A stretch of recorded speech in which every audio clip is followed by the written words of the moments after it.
va a tener un 50% de probabilidades de tener hijos sanos y un 50% de tener hijos enfermos que también sean heterocigotos.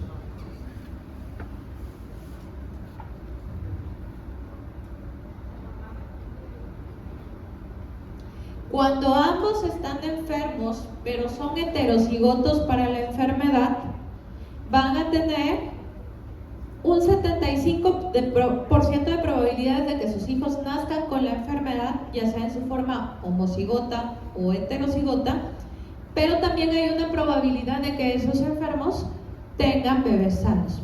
Y les hablaba yo de, por ejemplo, 2 personas con acondroplasia, ambos bajitos, sí tienen de forma natural la posibilidad de tener un hijo sano, ¿ok? Es lo menos probable, pero sí existe, siempre y cuando las personas sean heterocigotas.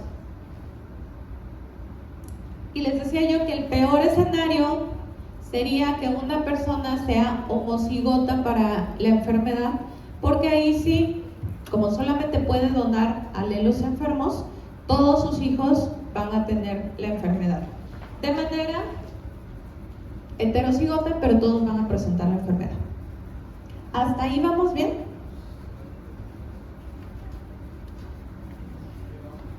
¿Sí? Ok, entonces son enfermedades que afectan hombres y mujeres porque son autosómicas, son de los cromosomas que no son sexuales, que se presentan siempre de forma dominante, es decir, siempre que esté el alelo afectado siempre se va a presentar, y que por regla general casi siempre tienen 3 generaciones al hilo afectado, o sea, el abuelo, el papá y el hijo, dentro de esas generaciones alguien está afectado con la enfermedad. No, o sea, puede haber más generaciones, pero ya 3 te dan el patrón de autosómico dominante. Si haces, entre más largo hagas el árbol genealógico, más probabilidades hay. Ahora, yo les decía que las enfermedades que son peores generalmente se heredan de forma recesiva. Pero hay por ahí una enfermedad que se hereda de forma dominante. Bueno, no es una enfermedad, es un rasgo que se hereda de forma dominante.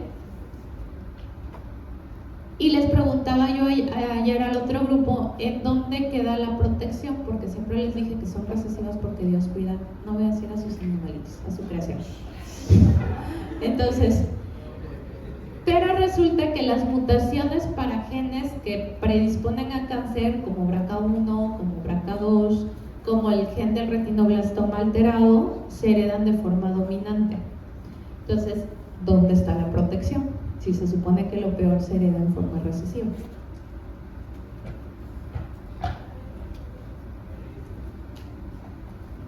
¿Cuáles? ¿Cómo?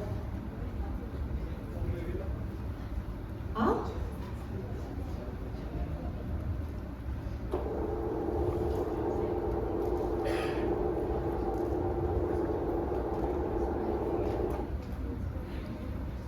Ok. Una cosa es dominancia, o sea, el que se transmita o no el rasgo y se presente o no la enfermedad.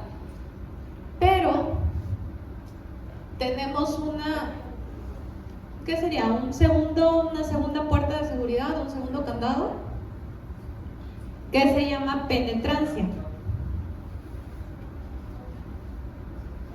¿Qué es la penetrancia? ¿Alguien la puede buscar? La probabilidad de expresarse. La mayoría de las enfermedades autosómicas dominantes tienen una penetrancia completa, es decir, como la acondroplasia. Se pasó el rasgo, se va a presentar. Pero algunas condiciones tienen una penetrancia incompleta, que quiere decir, si lo heredaste, sí tienes muy alto riesgo de presentarlo, pero para que se presente necesitas un segundo estímulo. ¿Ok? Entonces, supongamos una mujer con cáncer de mama, ovario y todas las variedades que puede tener alguien con mutación de BRCA. es mujer, y supongamos que es una mujer heterocigota para una mutación en BRCA1. Su pareja es sana.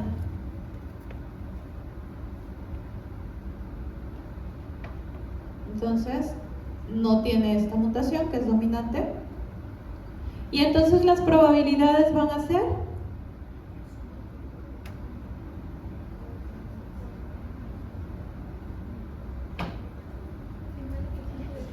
50% de sus hijos con la mutación.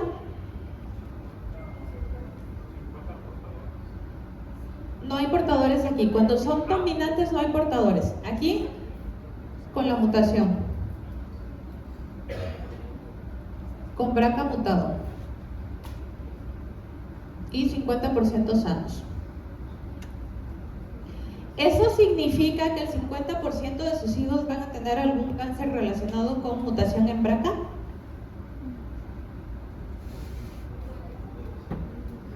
Puede ser. ¿De qué depende? Ajá, y la penetrancia es incompleta. ¿Qué quiere decir? Necesito otro estímulo. O sea, el riesgo ahí está, el riesgo es muy alto, pero sí se acuerdan cuando hablamos de oncogénesis, que yo les decía, existen los supresores tumorales, es decir, los genes de parada, el TP, el retinoblastoma, que están ahí vigilando. Existen los reparadores como BRCA, ella ya tiene el primer hit, ya lo tiene, ya tiene afectado BRCA. Y existen también los oncogenes, que son los genes de crecimiento. Cuando están descontrolados, puede haber cáncer. Entonces, ¿qué es lo que pasa? ¿Qué hace el cuerpo? Algo está mal, no se puede reparar porque BRCA no funciona. Entonces, ¿qué hace el cuerpo? Mi ciclo celular, mi TP53, ¿qué hace? Lo manda a apoptosis. Entonces, ¿qué necesito para tener cáncer? Un segundo hit, una segunda mutación. ¿Ok? Entonces, ¿qué pasa con estas personas? El primer hit que se necesita, ya lo tienen. Pero todavía eso no las condena a tener cáncer, a tener la enfermedad. A eso se le llama penetrancia incompleta. ¿Ok? El rasgo se hereda, pero no te causa daño a menos que haya otra cosa. Entonces, esos peores escenarios con autosómico dominantes todavía tienen esa protección, que es la penetrancia incompleta. ¿La penetrancia incompleta es solo para heterocigotos o también sirve para...? No, para todos. Para todos simplemente es, aunque tengas mucha carga, tiene que haber algo.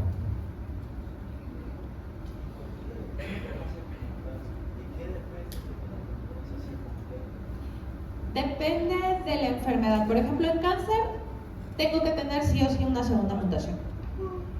Existen otras enfermedades con penetrancia dependiente de la edad. Por ejemplo, existe una enfermedad que se llama hemocromatosis hereditaria. Cuando nosotros consumimos hierro, ¿qué es lo que hace el estómago? Bueno, el duodeno.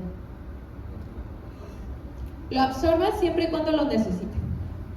O sea, tengo un regulador, se llama hepcidina, que es el que me dice, sabes que ya tengo suficiente, ya mejor, ya no lo absorbo, o sabes que si necesito lo voy a absorber más. ¿Por qué? Porque mi cuerpo no tiene una forma más que la descamación del intestino de desechar hierro. O sea, mi cuerpo trata de reciclar todo el hierro posible y lo único que se desecha es el recambio de células del intestino. Esa es la única pérdida fuera del sangrado que podemos tener. Entonces hay gente que nace con mutación en la hepcidina, o sea, en el regulador. Y como la hepcidina no puede controlar, absorbe y absorbe y absorbe hierro. Y el hierro además funciona como una enfermedad de depósito. O sea, me va a afectar y me va a causar insuficiencia de los lugares en donde se acumule. Primero hígado, luego páncreas, luego corazón, piel. Se va acumulando el hierro ahí. Ahora, ¿qué tiene que pasar para que llegue a haber tanto hierro que me haga daño?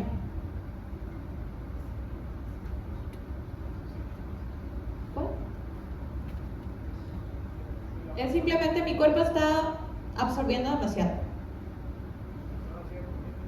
Que la persona siga comiendo, que siga consumiendo hierro, hasta que llegue el punto en el que ya sea tanto que ya me hizo daño. Y eso generalmente pasa de los 35 en adelante.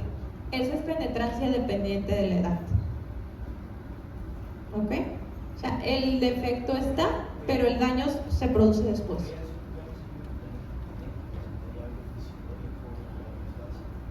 El que no te sirva la epsidina sí es un mecanismo genético.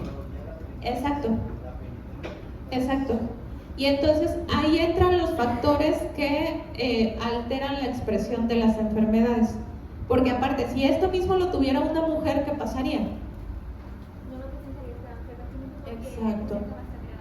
Exacto, entonces la mujer que menstrua sí pierde hierro. Aunque tenga el defecto, es mucho menos probable que lo tenga. ¿Cuándo lo pudiera llegar a tener? Después de la menopausia. ¿Entonces se harían sangrías o controversias? Sí, se hacen sangrías. De hecho, esa gente puede donar cada que quiera. Y a ellos les sirve, a ellos les funciona. Sí, pero a eso voy. Los mismos mecanismos fisiológicos del cuerpo pueden afectar la penetrancia. No, ellos sí. Existe otro tipo de personas por un cáncer que hacen mucha sangre que no pueden donar, pero ellos sí. Cuando la mutación es de la absorción de hierro. ¿Ok?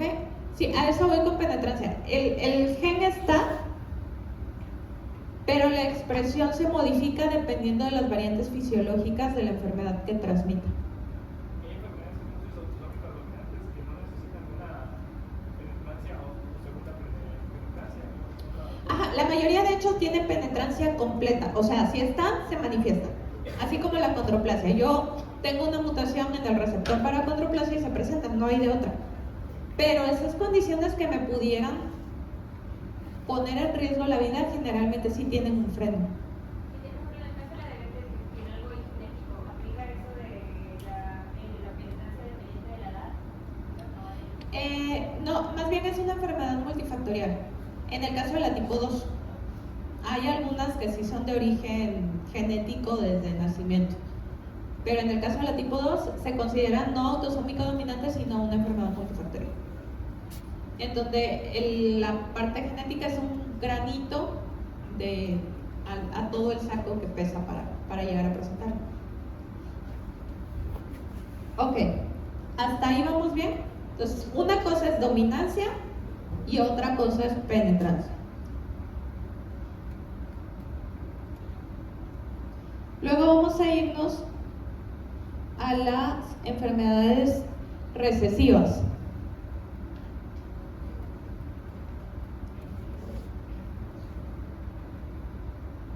Ok, ¿qué pasa con las enfermedades recesivas? Ahora lo que tenemos es un alelo que está mal.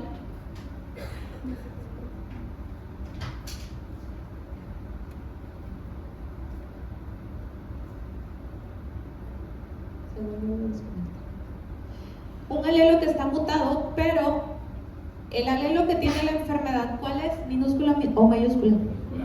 Minúscula. Entonces, tiene además la característica de que ese alelo que es recesivo, para que se llegue a expresar, necesita 2 minúsculas. Entonces, para que una enfermedad recesiva se manifieste, ¿qué necesito?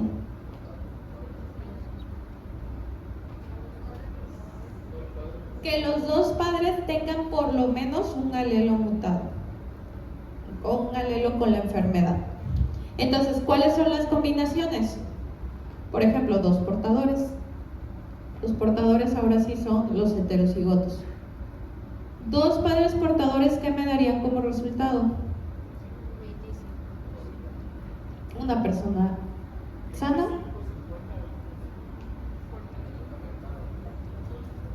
dos personas portadoras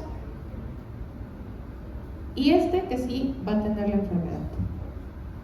¿Ok? Pero si se dan cuenta, cada padre aportó su alelo. ¿Qué pasa si un padre enfermo se casa con una persona sana? Pensemos en la mamá con fibrosis quística.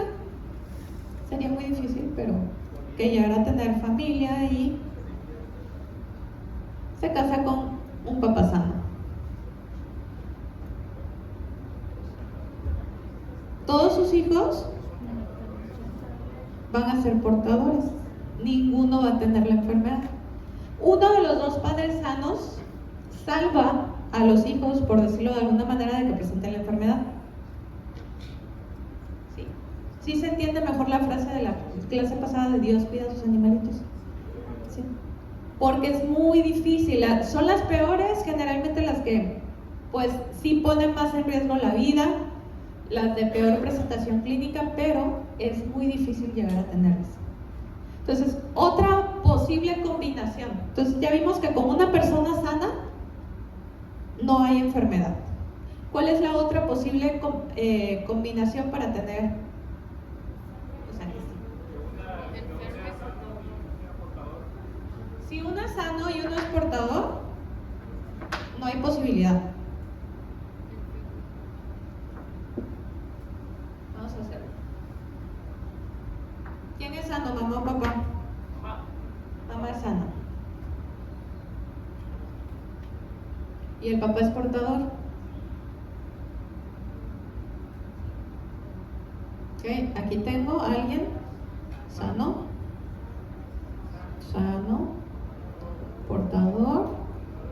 portador. No hay enfermedad. Un papá sano salva la posibilidad. Entonces, ¿qué necesito? Ya tengo dos portadores. ¿Cuál sería otra combinación posible? Sano y sano, pues vamos a ser sanos todos. Enfermo y enfermo, no tengo otra. Todos van a estar enfermos.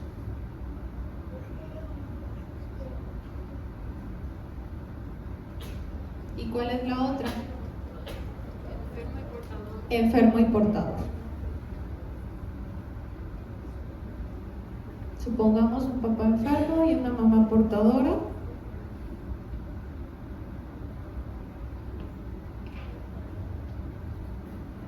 $50% de probabilidades de tener portadores y 50% de probabilidades de tener enfermos. ¿Sí? Entonces, la única forma es que ambos padres tengan por lo menos un alelo mutado, o sea, que los dos estén enfermos, que los dos sean portadores o que un enfermo con un portador se casen. Entonces, es bien raro. Entonces, ¿qué va a pasar con estas enfermedades? ¿Se van a manifestar a través de todas las generaciones? No, porque las uniones sí son muy específicamente entre portadores enfermos. Esa es la única forma que puede haber. Entonces no va a haber un patrón como en dominancia de 3 generaciones lineales. ¿Cómo va a ser el patrón aquí? Se va a saltar generaciones, puede ser una o más generaciones, pero una vez que una generación se establezca, probablemente haya casos dentro de la misma generación. O sea, el patrón es horizontal.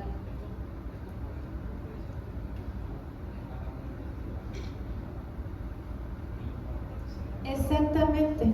Entonces, se calcula que todos somos portadores de 1 a 2 alelos para estas enfermedades que son súper raras.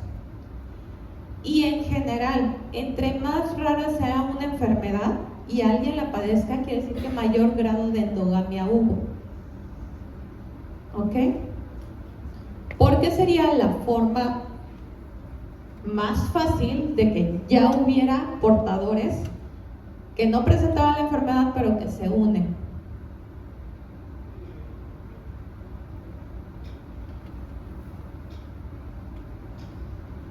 ¿Qué otra forma hay? Efecto fundador. El padre tenga muchas esposas y él sea el portador y todos los hijos de la raza. Sí, que era más o menos lo que pasaba cuando se colonizaba, ¿no? O sea, venían a colonizar, en un principio a no querer mezclarse, después ya se produjo una mezcla, pero en aquellas colonias en donde solamente quienes vinieron a poblar se casaban entre ellos y no permitían la variabilidad genética, en general son los el tipo de población que más enfermedades recesivas tiene. Tay-Sachs, por ejemplo, que ya habíamos mencionado, en donde es más frecuente.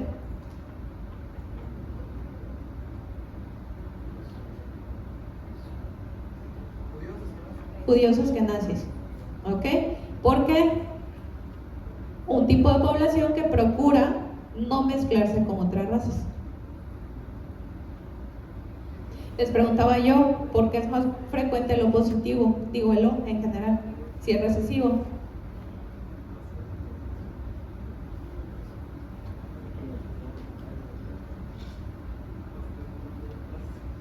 Efecto fundador. ¿A quienes llegaron? Eran de ese grupo, empiezan entre ellos, ya después se va dispersando y probablemente en algún punto el A llegue a ser más frecuente, pero todo depende de dónde venimos.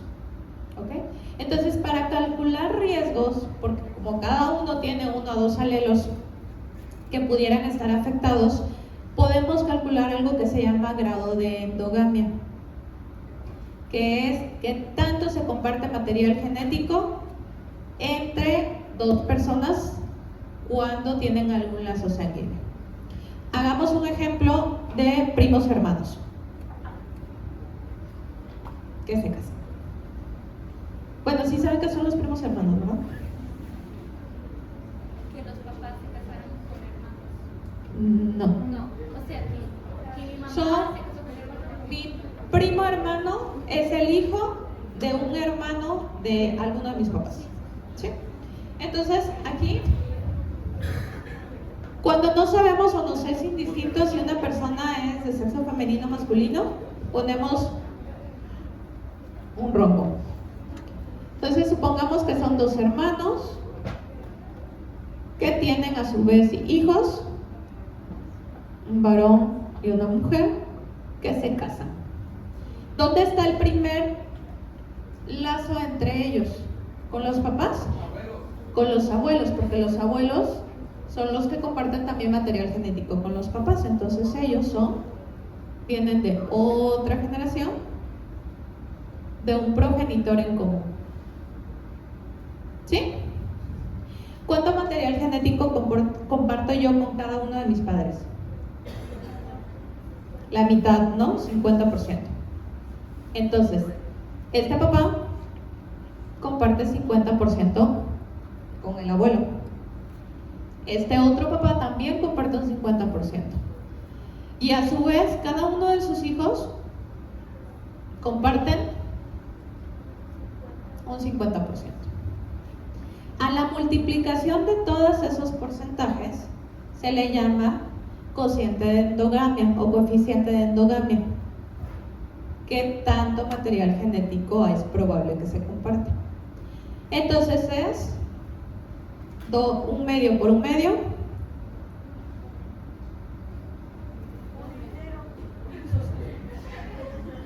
No es suma, es multiplicación. Acuérdense, es lo de abajo. Ok, entonces es un cuarto por un medio, un octavo. Por un medio se multiplica, no se suma. Un 16avo. Un 16avo. Un 16avo es un coeficiente de endogamia. O sea, ¿cuánto material genético comparten entre ellos? ¿Cuál es la probabilidad de que sus hijos hereden uno de esos alelos recesivos que todos tenemos? Ese es su coeficiente de endogamia, es decir, lo que ellos comparten. Ahora, la probabilidad de que tenga un hijo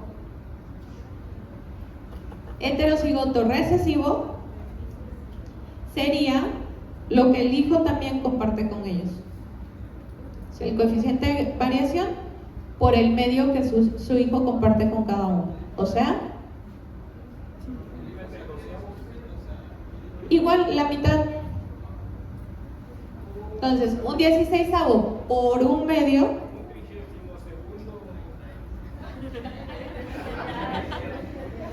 32. O sea, 1 en 32, hijo de primos hermanos, puede heredar una enfermedad recesiva.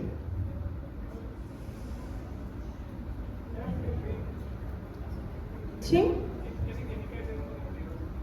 Es la probabilidad de que herede una enfermedad de carácter recesivo, por el simple hecho de que haya endogamia. 1 en 32. Si ellos fueran hermanos, se acerca todavía más la posibilidad. ¿Ok?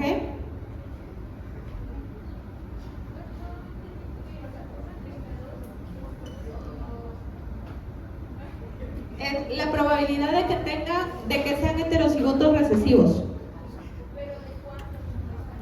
Por eso, 1 de cada 32, hijo de primos hermanos, puede heredar una enfermedad recesiva. Ahora, ¿qué pasa?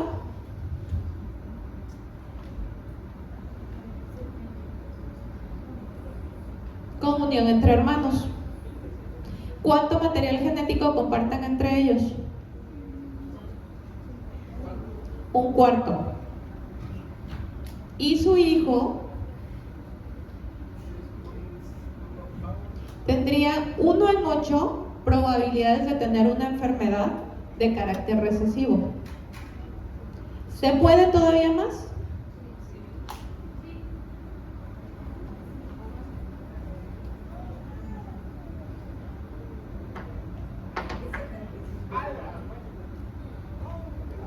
Ellos comparten un medio.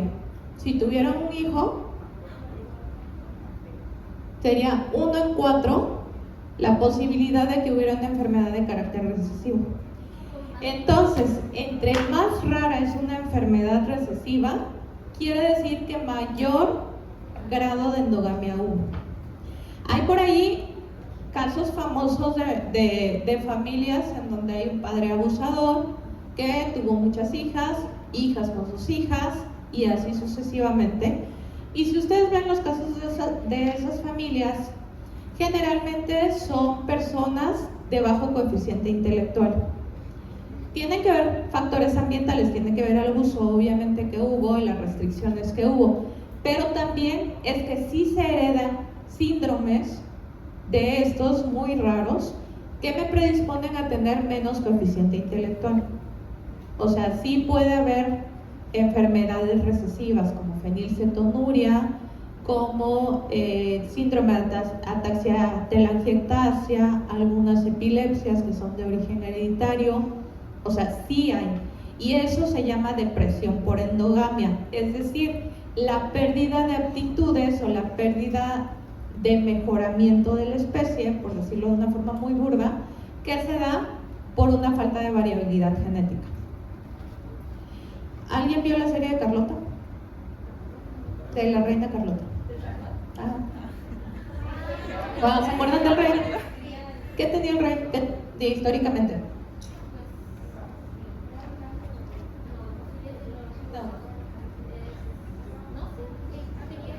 Bueno, por las características se piensa que es porfiria.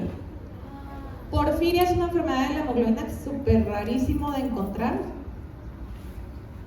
Y en general, si tú ves la historia de toda la realeza en Europa, tenían un montón de enfermedades de este tipo. También, si ves algunos retratos, las facciones son raras a veces. Las mandíbulas muy alargadas y todo eso, el prognatismo, que son rasgos que se fueron modificando y siendo origen prácticamente de la falta de variabilidad genética. ¿Por qué? Por querer cuidar el linaje.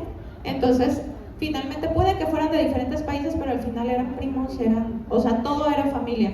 Y por eso se fueron acumulando defectos genéticos y esta misma falta de variabilidad llevó a muchas familias finalmente a que todos murieran de este tipo de enfermedades raras. La hemofilia también está entre ellas, aunque no es una enfermedad de carácter autosómico, sí mucha parte de la realeza, tanto de Rusia y de Inglaterra, en donde tuvieron relación, tiene que ver por endogamia.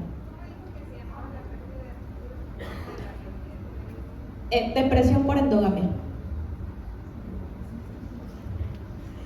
¿sí?